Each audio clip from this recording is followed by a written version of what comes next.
Hi, I'm Timo Somers from the band Delain and other projects, and I'm gonna show off what I'm using this tour.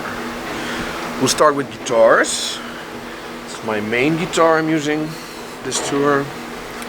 It's an Aristides 070. It's a Dutch brand. It's all composite material.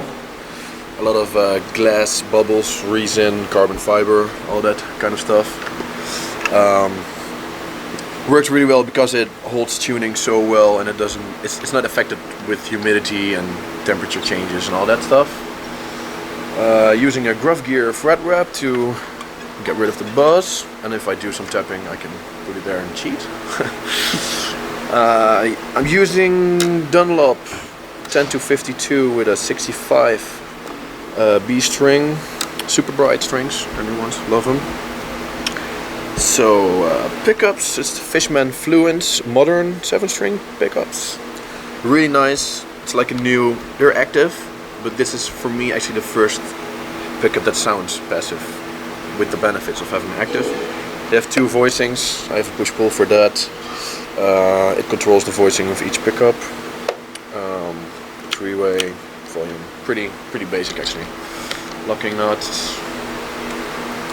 Well, for this band, because in this band I'm doing a lot of rhythm work, and so I needed the fattest sound possible, but also to have a clear sound, because we have a very crowded mix, because we have a lot of keys going on, and our singer doesn't sing really loud, so we have to balance everything.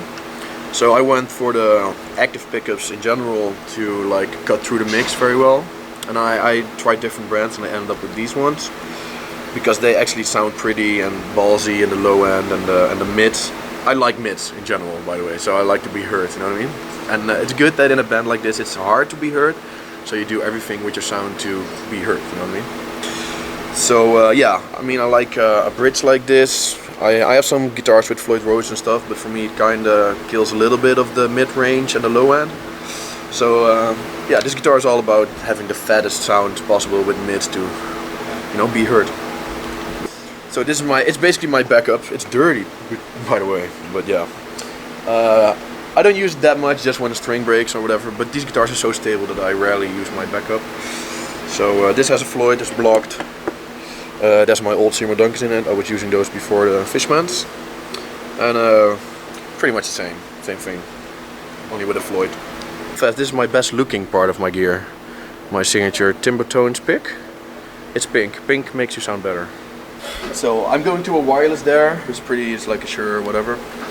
Goes into my Korg DT10 tuner. Not fancy, but it has a great buffer, and I like to have my signal as clean as possible.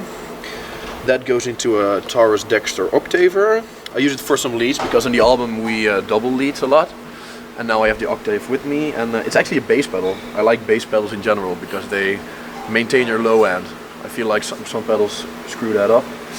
So yes, the really fat octaver I'm using goes into this, which is kind of like my secret weapon.